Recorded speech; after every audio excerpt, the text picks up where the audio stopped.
Barbie's place where we could just chat it up. I left y'all last time with the second part of the story where we was talking about Simone.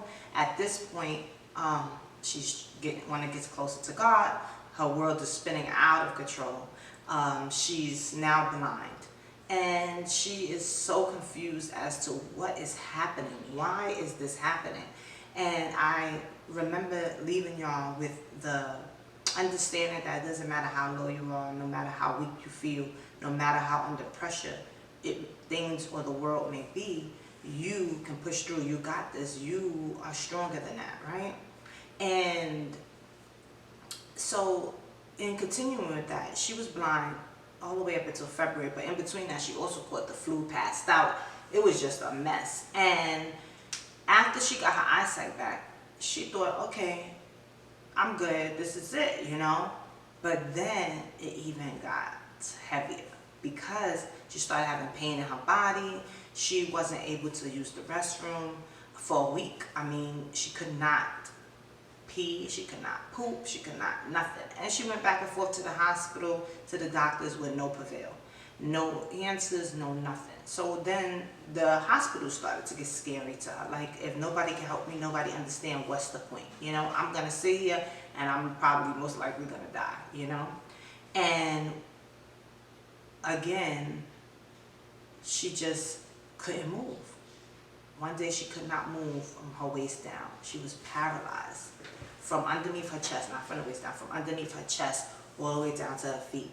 And luckily, she went to the emergency room, and the doctor in the emergency room called someone that was above him. And he made it clear, this is above me. This is something that I'm not able to tell you answers about. I haven't dealt with, so I'm going to call somebody who I think understands what's going on. And that doctor was so upset, so upset, because Simone has been going through this since December now. And the doctor was saying, like, nobody checked up on this lady. Nobody made sure she was all right. She went blind. Was there a follow-up? Was there anything? Y'all just allowed this woman to basically just go taken care of, unsupervised, you know? And that doctor said, I want her to come here. But see, the point to that is it still was a choice. See, she made a choice to go into the emergency room, and the doctor at the other hospital gave her a choice to come there. She could have said no. She could have let her fears kick in and say, y'all don't even know what y'all doing. None of y'all diagnosed me. None of y'all can figure out what's going on. Why go to another hospital? And this hospital was an hour away from where she was at. So that means her children, she would have to figure out some type of schedule, some type of plan. But see, God always gives a pre-packed bag. And I say that this is one of my famous sayings. God always gives us a pre-packed bag. A pre-packed bag can look like a person in your life. It can be a thing.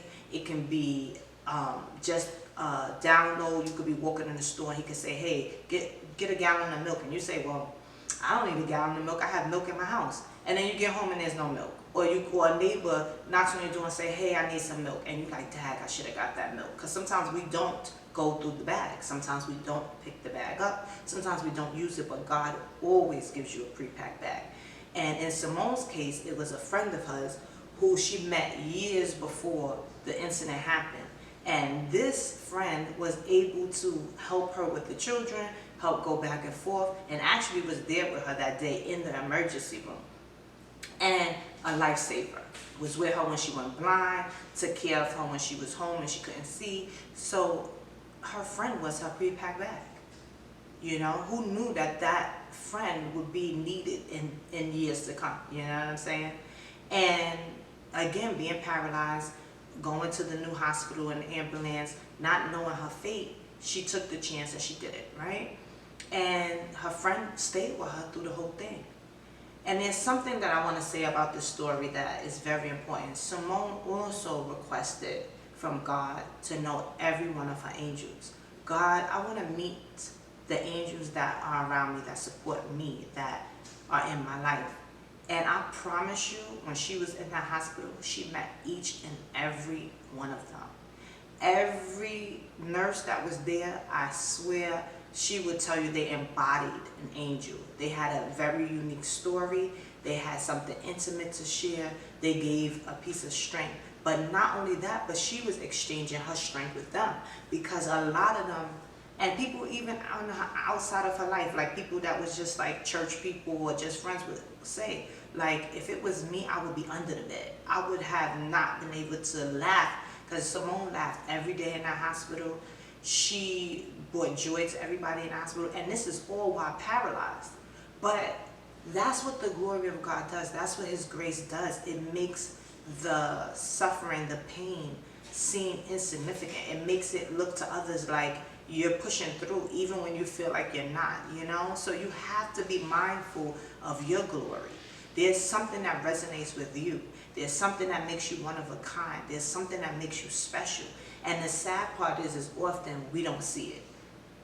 Other people see it in us and they try to destroy it, but we don't see it in ourselves. And the greatest thing that you can give yourself is seeing that glory that's in you. And that was what was happening in the hospital.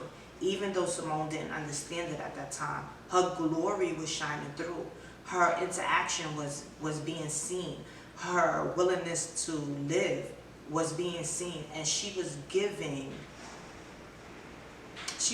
faith and power and understanding to others, as well as them exchanging that with her. So I'm going to leave you here with this one and just say that you are glory. You are special. You are one of a kind. There may be people that have your personality. There may be people that have your style, but there's only one you.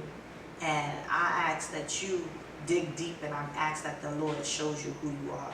And I thank you again for chatting it up with me, and thank you for coming to Barbie's Place.